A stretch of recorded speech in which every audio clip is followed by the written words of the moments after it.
79 წლის გულსუნდა მდივანი 30 წელია მარტო ცხოვრობს, მეუღლე 30 წლის წინ დაიღუპა. ერთადერთი შვილი კი საზღვარგარეთ ცხოვრობს. მარტოხელა ქალბატონს საკუთარი Facebook-ის გვერდი აქვს და თანამედროვე კომპიუტერულ ტექნოლოგიებსაც კარგად ფლობს. ხანდაზმულთა ასოციაციაში სპეციალურად იყო 1 წლის უკან ჩამოყალიბებული ჯგუფი კომპიუტერის და ინტერნეტის შემსწავლელი, სადაც მე გავიარე ერთვიანი მეცადინეობა, დავინტერესდი, იმიტომ რომ ჩემს შვილთან კონტაქტი მქონოდა და კიდე ახლა მეგობრებთან.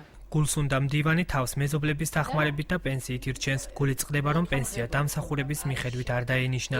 იგი დასაქმებისა და საზოგადოებაში ინტეგრაციის პრობლემას უჩივის. ფიქრობს, რომ საკუთარი შესაძლებლობის მხოლოდ 10%-ის რეალიზებას ახერხებს. 11 ახალშობილი შემეძინა 24 საათის განმავლობაში და 9 ვაჟი იყო და 2 გოგო იყო. სირცხვილი არა, მეც 50 ლარი პენსია მქონდეს და იმ პიროვნებას, რომელსაც ერთი დღე არ უმუშავია, იმასაც 150 ლარი ქონდა. მე ასე როგორც ვარ დღეს დაკავებული, ეს არის ჩემი რეალიზაციის მხოლოდ 10%. იცით, ჩემი გამოცდილება, ჩემი მონდომება, ჩემი ძალღონე ენერგია სადავხარჯო არ ვიცი. ხანდაზმულთა სოციალური ცენტრი ღირსეული სიბერი აჭარაში ერთადერთი ორგანიზაცია, სადაც ხანდაზმულებს სამართლებრივ და სოციალურ საკითხებში დახმარებას უწევენ. აქ მოხუცები კომპიუტერულ სწავლებას გადიან.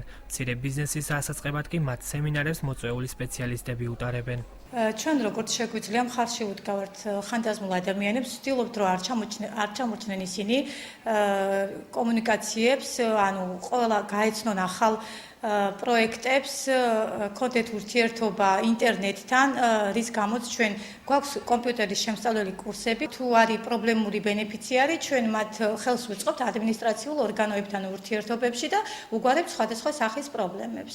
ქობულეთის გამგეობის ჯანმრთელობისა და სოციალური დაცვის სამსახურის უფროსი ჩვენთან საუბარში განმარტავს, რომ გამგეობა მხოლოდ სოციალურად დაუცველი ხანდაზმულებისთვის უფასო კვებასა და მათი დაკრძალვის ხარჯებს ფარავს. ხანდაზმულთა პროგრამა როგორც ასეთი ცალკე რაიმე სახის სამიზნე ჯგუფად არ არის. ისინი მონაწილეობენ ყველა იმ პროგრამებში, რაც ახორციელებს მუნიციპალიტეტის გამგეობა. გარდა გვაქვს ჩვენ უმწეოთა სასადილო, სადაც შეუძლია მივიდეს უმწეო მარტოხელა პენსიონერმა და მიიღოს ყოველდღიური საკვები.